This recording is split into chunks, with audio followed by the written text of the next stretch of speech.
Hey guys, this is Zero here with another vlog review, and again, doing this early in the morning. Sorry if I look like crap, but I wanted to get this out as soon as I could. So, today we're going to talk about Kamen Rider Drive. Just recently finished, and boy do I have a lot to talk about. First off, to get things out of the way, I love this series. I was really concerned that it was going to become... it was going to go the way of Wizard and follow, and we have a really good series be followed by a really bad series. Not to say that Wizard is really bad, but Wizard had a lot of problems that kept it from being really good. And it's just kind of now.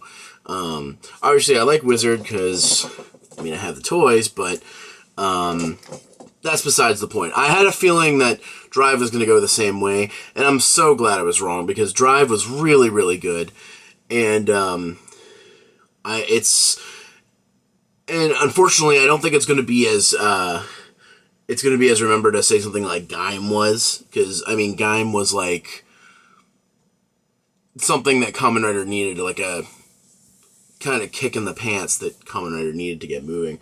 Kamen Rider Drive goes back to a more standard Heisei Kamen Rider format.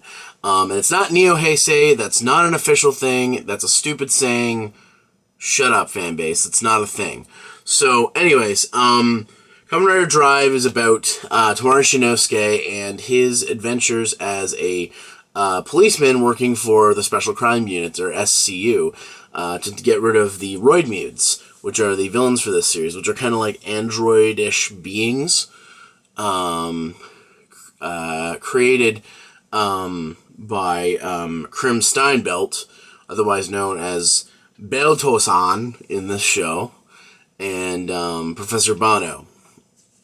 So, to get things out of the way, we'll start with the story. The story for this series I thought was really good. It had a lot of different twists and turns to it. It gave us a lot of different things. Like, it wasn't just beat up monster of the week. There was a lot more involved in it. It kind of shined kind of like O's did in some respects. And for those of you who know my feelings, like, O's is my favorite season. So there's a lot, which is anything that reminds me of O's is good in my books. So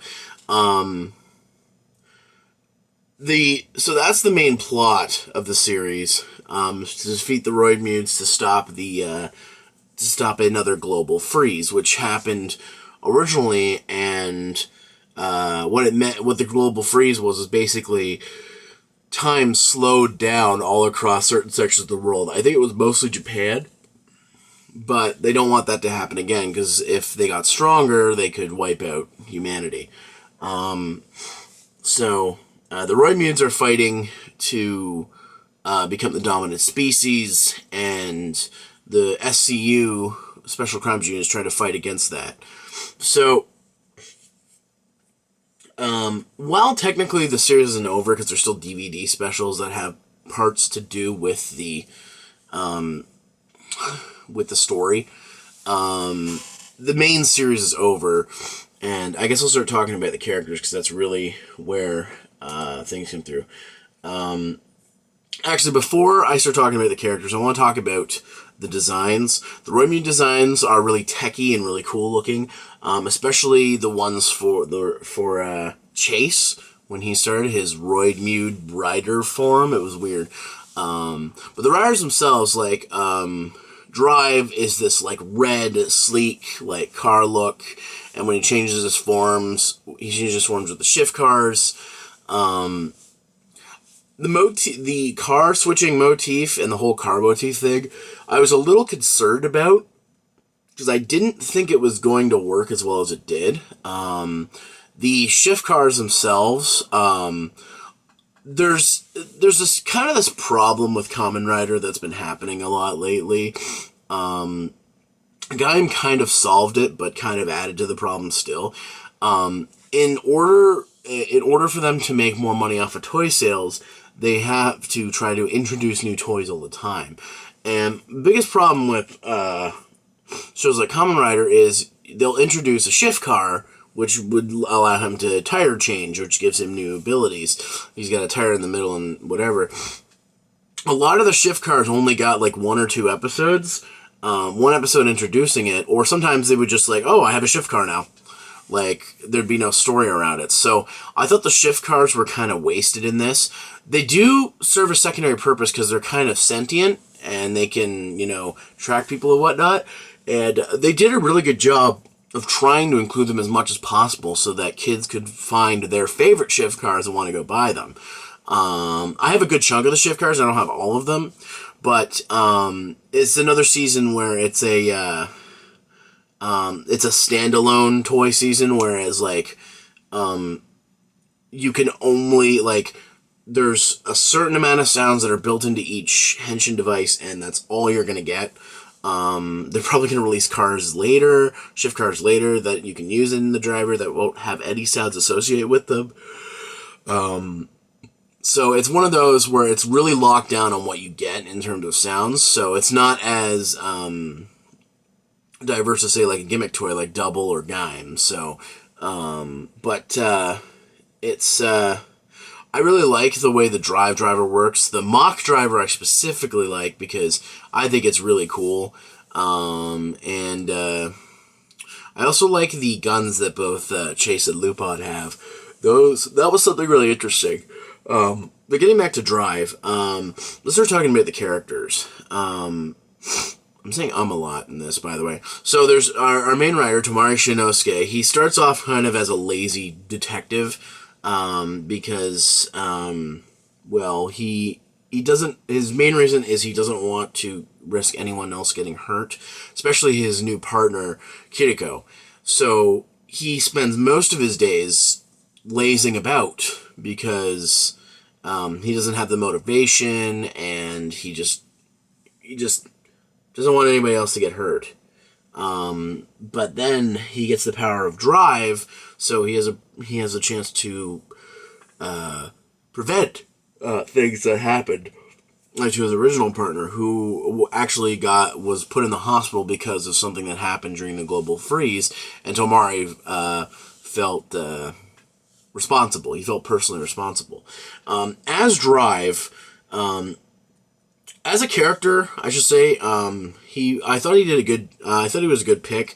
My only problem with Shinosuke is that his temper was very short. This guy is a policeman. He's a cop. Okay, he's a detective, but he's a cop.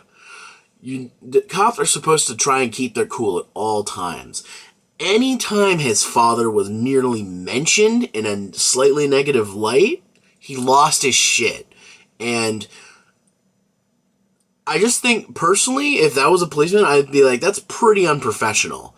I understand that, obviously his father's a great man. He really respected it. That's part of the reason he became a cop. And he died when he was young. But a lot of the times he would become so close to solving like a case, and he'd elongate it by like basically raging.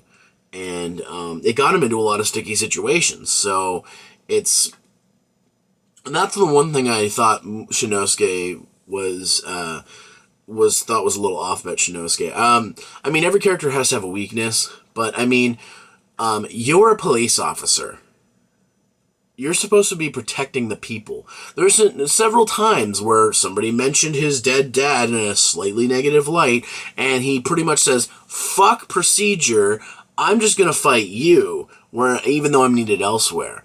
And it took a long time for him to learn that lesson. Like, too long. This should have been like a 2-3 episode thing, not like 10, 15. By the way, I need to say, like, the saga about solving the mystery of his dad went on way too long, in my opinion, as well.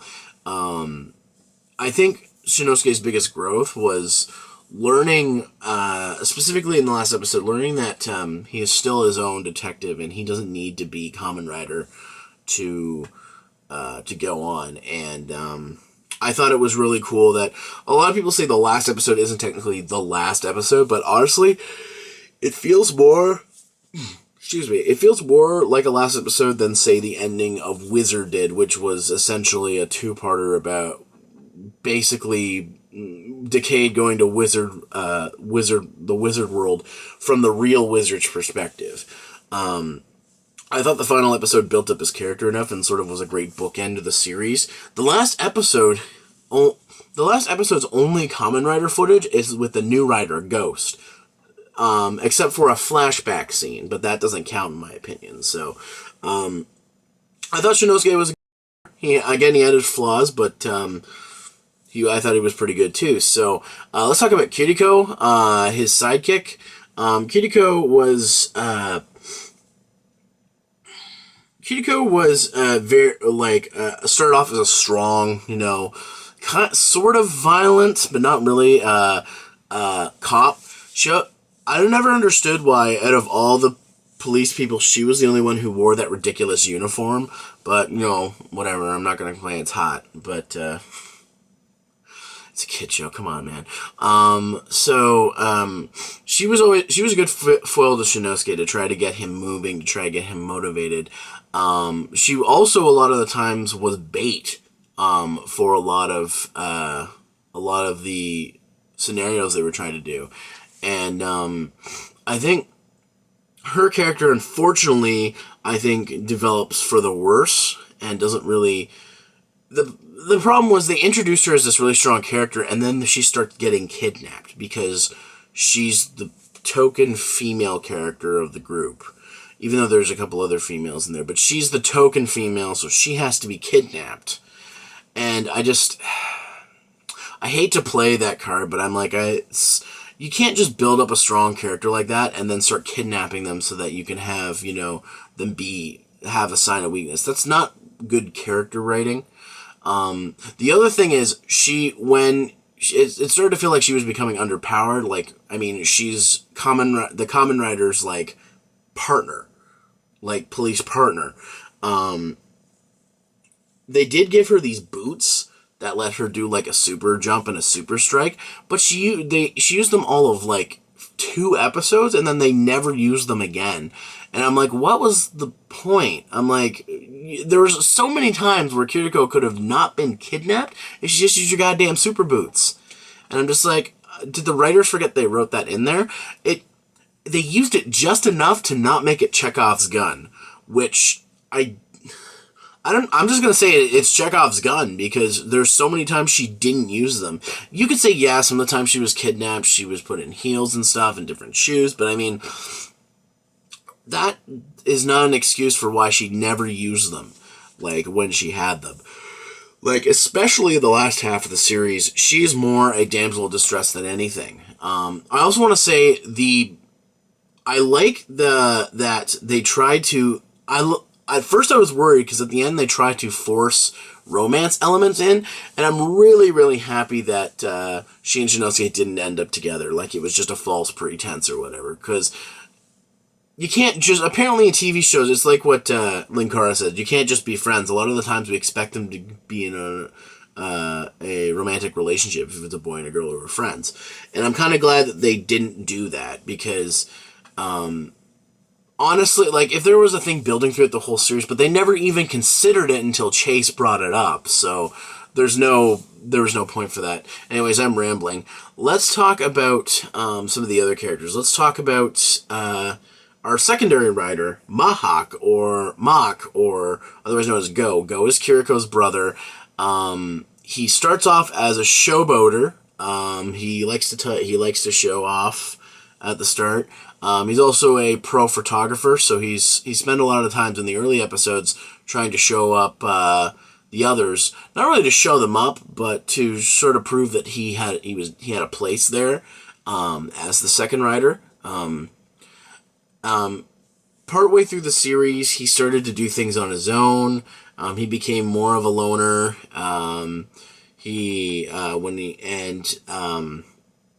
The biggest thing with his character is 2 things. One, he felt partially responsible for the Roidmudes because it was his father, Professor Bano, who unleashed them. Krim Steinbelt, or Belto-san, is also partially responsible as well because they helped create it, but he never intended for them to be used as a weapon. And jump cut. Sorry about that. Camera ran out of power. But anyways, continuing where I left off. So, Go feels partially responsible for the roid mutes from his father.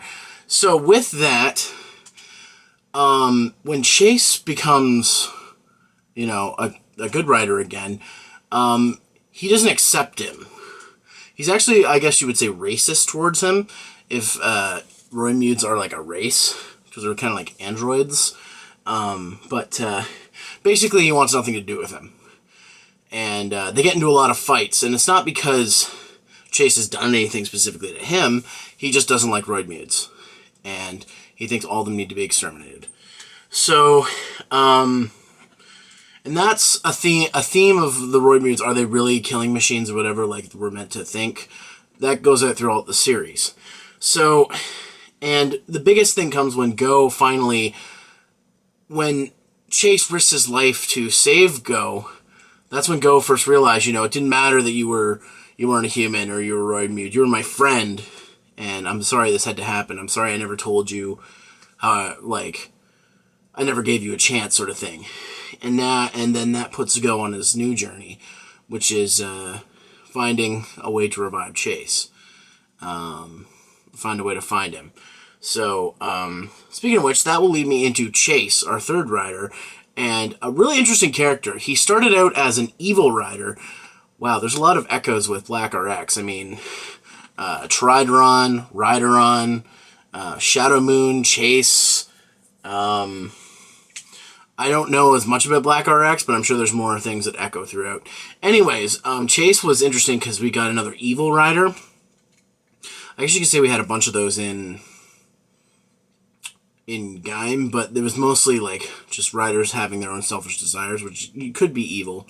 But this time we got a legit like rider who started off as one of the bad guys, and he thought he was doing good. He started off as a Grim Reaper per se, meaning that he would take care of the roid mutes, who basically would defect and not go with the main roid mutes' decisions.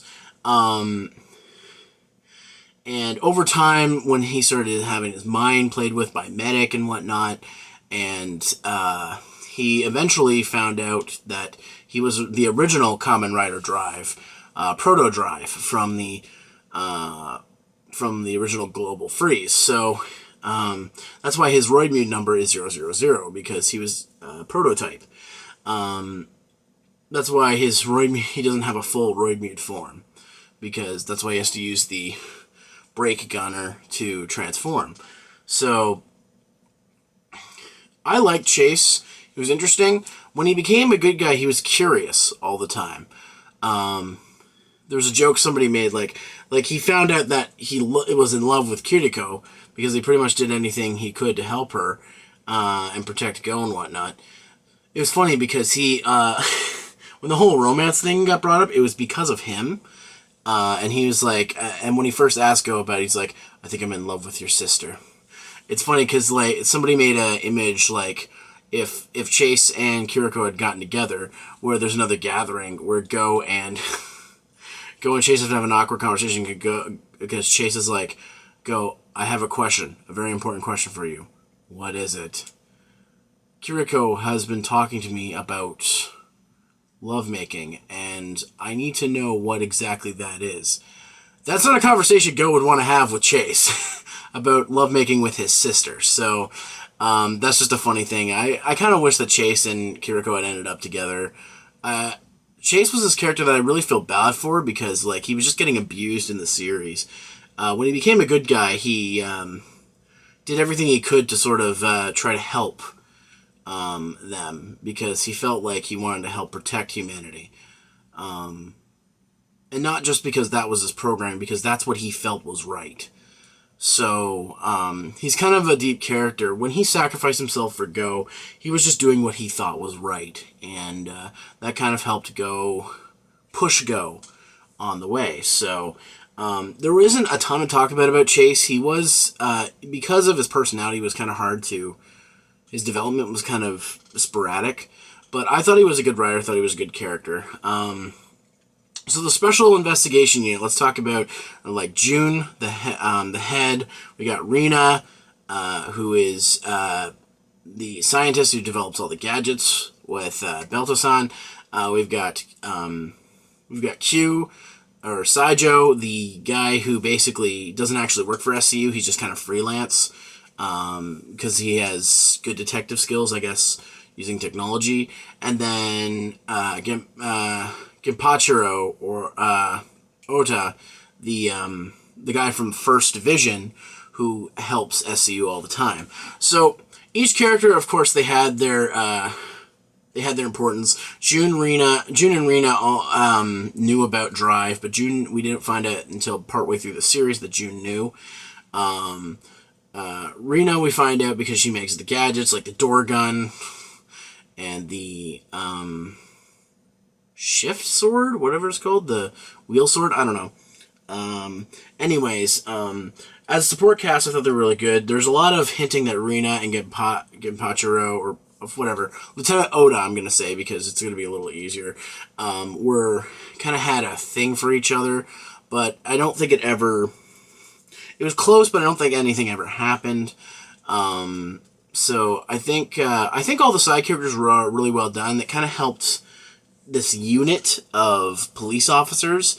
And when they found out who Drive was, they just became even more useful. They became part of in the know. Specific things I want to talk about is Saijo, or Q Saijo, him having a Roidmude and seeing the good side of a Roidmude. A Roidmude who didn't really want to fight, just wanted to hang out and watch anime or whatever he was into. It was one of the first times that the character started to think about, maybe not all Roidmudes are evil. Maybe they just want to, be allowed to live the way they want to. While the main faction wants superiority over humans, there are still some out there who just don't care. Over time, some of the other characters get like that, and we'll go into it as we go. Not a ton to talk about the Special Investigation Unit, but they're all important characters. I love that June was all about the color like bright blue or cyan or whatever, and he was all about fortunes. He was crazy. Also, he is Kamen Rider June. He's the fourth rider who showed up all of once. But it was cool because he was helping explore other ways of taking care of the Roidmudes. Kind of wish Kamen Rider June had could go into combat at least once. That's too bad that we never got to see that, but I thought his henshin was cool. So that's mainly it for them. I do also want to talk about the villains, the main thing. So we've got our Roidmudes. We've got Heart, Brain, Medic, and Chase as the main ones. And there's also 001. I forget his name, but 001 comes later, who is the one of the original ones.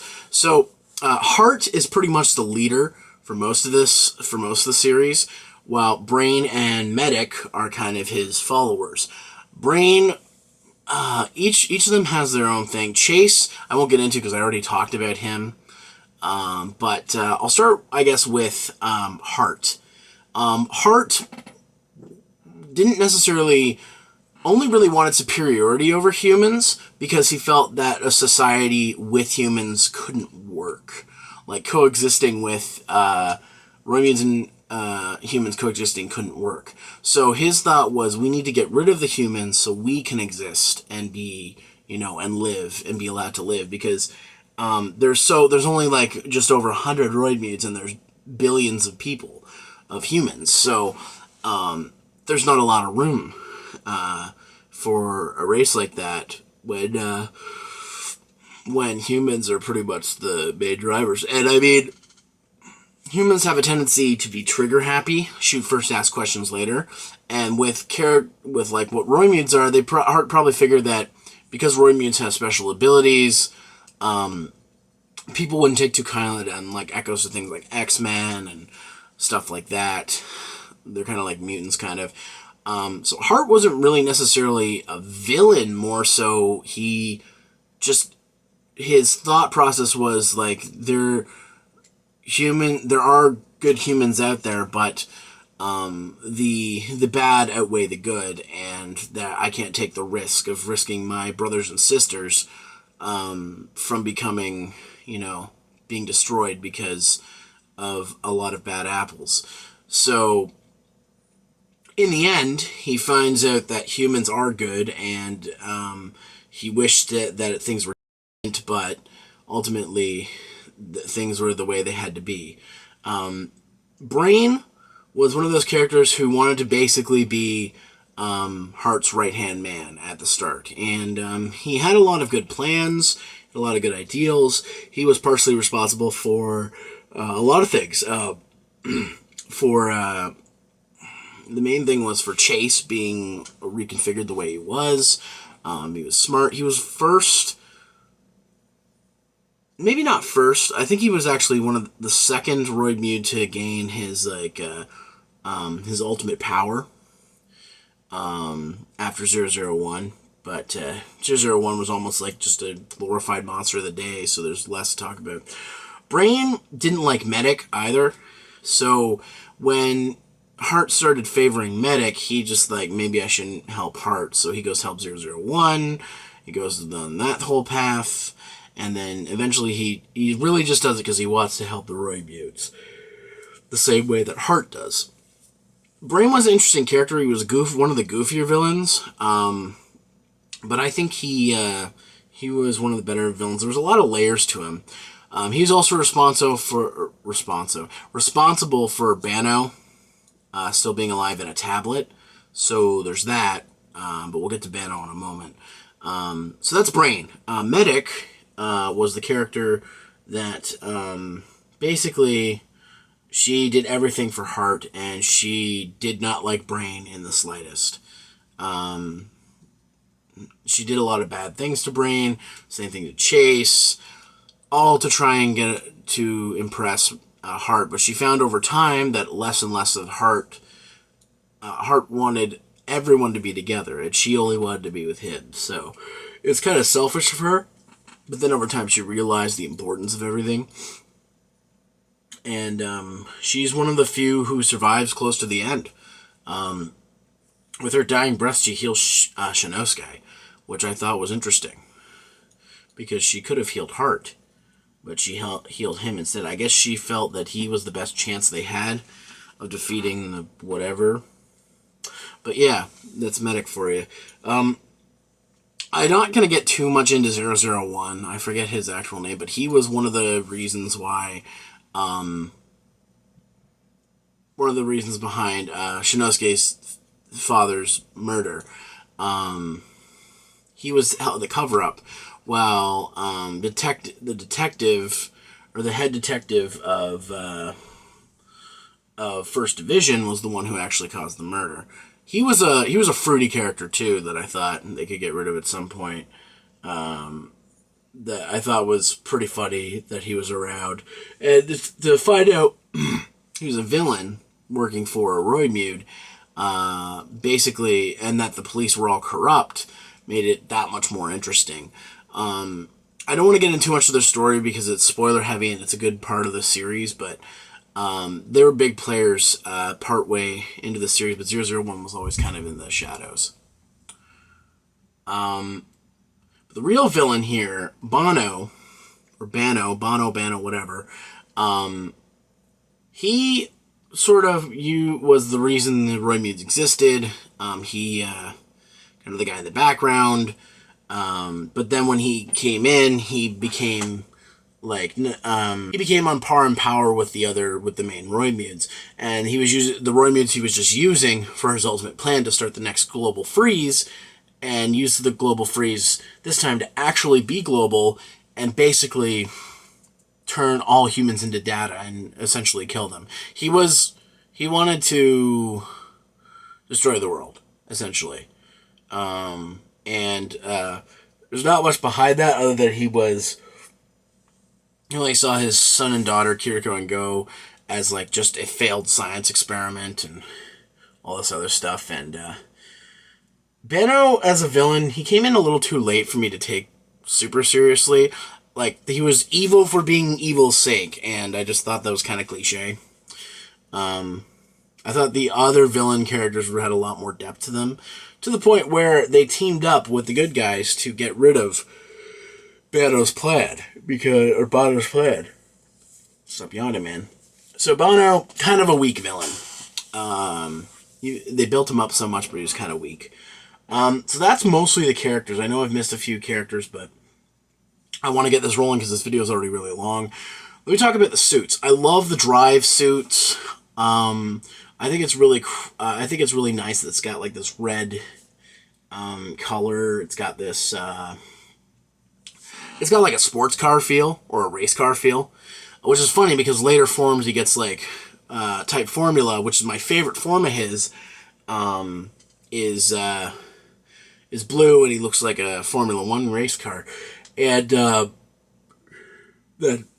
Type Tridon took a long time for me to build on me. I also like Type Wild and Type Technique. Type Technique I really liked and was kind of underutilized in my opinion. Kamen Rider, since I want to say is technically as early as O's, but it wasn't a thing then. But it started in Wizard, where they have these like super forms, which are pretty more powerful, and then they have their ultimate form.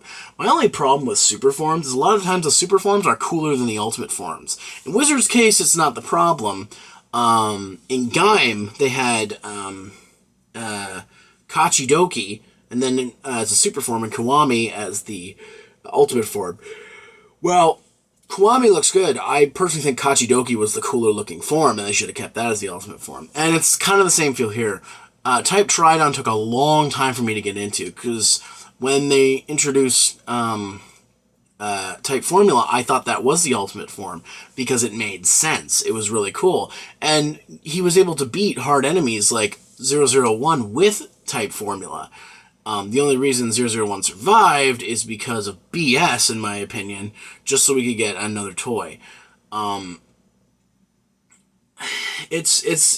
I guess I'm becoming more of a Superform fan, but this whole Superform thing is just, I don't know, it's just kind of meh. I really wish they could just pick an ultimate form rather than doing extra forms. It's just to sell more toys. But like, I have a feeling even with Ghost that started as of me doing this video. When his super form gets unveiled, I'm probably going to like that a lot more in his ultimate form. Just how it is. Mach was my favorite rider of the series. Not just for the character, but for the things he could do. I even bought the belt for it.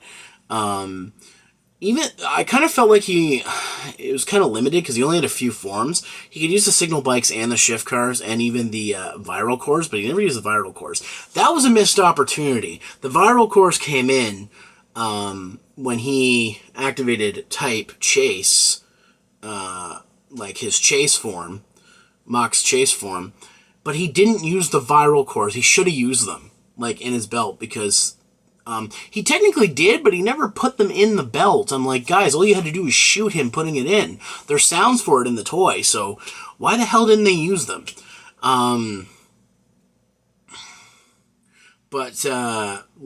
His technical ultimate form, even though it's really a super form, Dead Heat, which can also be used by Drive, which he didn't only used a couple times.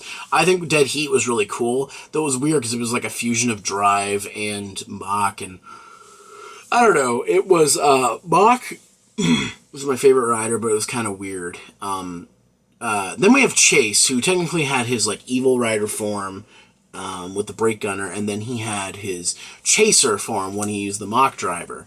I really liked both forms. His chaser form was my favorite because he had that big axe. I didn't really like the axe at first, but I thought it was cool. That's like it's kind of like a crosswalk sign and an axe. That was silly, but I liked it. I thought the chase form was really cool. Kind of gave me more of a street racer biker vibe. Same thing with the Mach form. It was made to be biker oriented. One thing I forgot to mention with the mock form, his faceplate can actually come up and it lets out steam, which I thought was unnecessary but cool. Also, Mock looks more like a Heisei era rider, or I mean like a Showa era rider, and I like that ability. But anyways, back to Chaser. I thought the Chaser form was cool too.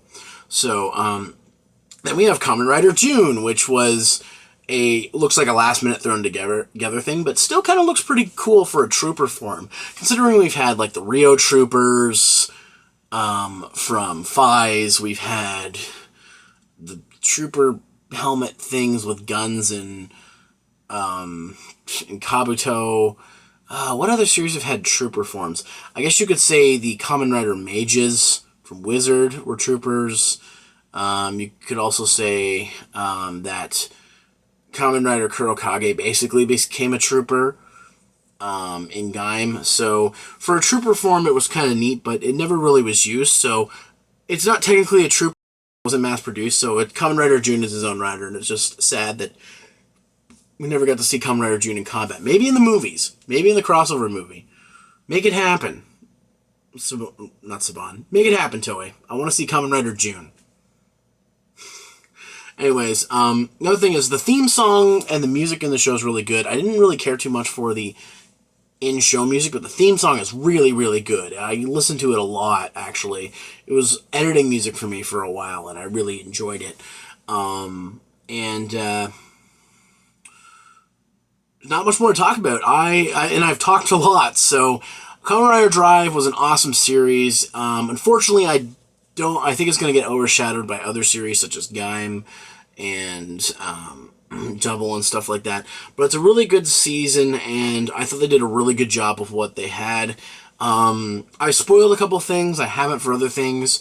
If you haven't had a chance to watch Drive, I urge you to check it out. A lot of people have kind of dismissed it because of the whole car motif, but it's really a great show. And it was one of those ones when it was over, I was like, wow, it's over. Now we have the new writer to let in, Ghost, and we'll see what happens with that. For a season I didn't think that was going to be very good, I was pleasantly surprised with how good it was, and not just in writing the story, but like the characters and everything. And this goes to show you what you can do with a kids show in a certain span. So I know this was a long video, guys. I apologize for making it so long, but I really wanted to get my thoughts out on Kamen Rider Drive. If you haven't seen it, go check it out. Overtime has subbed the entire thing, including some of the movies, the 2 movies that are out right now, and I believe they're subbing the next movie, as well as those DVD specials, such as Episode 0 and stuff like that. I believe TV Nihon has subbed it too. I'm sure there's other subgroups out there, but Overtime I know has subbed a lot of it. That's the sub that I watched. So yeah, if you get a chance, check it out. If you like Drive, I've done a couple of Drive reviews for Henshin Time. You can check those out too. And thank you very much for watching this video, and I hope you enjoy. I hope we have lots to look forward to with Ghost. And there's still the Drive summer movie, which is going to be coming out apparently in January. So we have that to look forward to too. So here's hoping Ghost is really good, because I haven't seen it yet. But thanks for watching, guys. See you next time.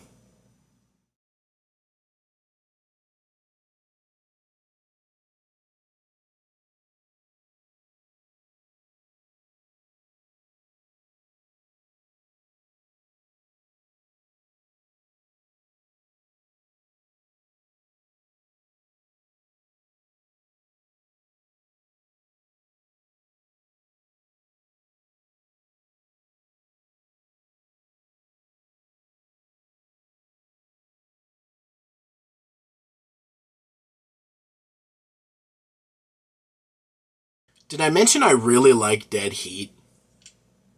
This is weird, though. Like a fusion of the two. I don't know. Maybe you can make sense of it.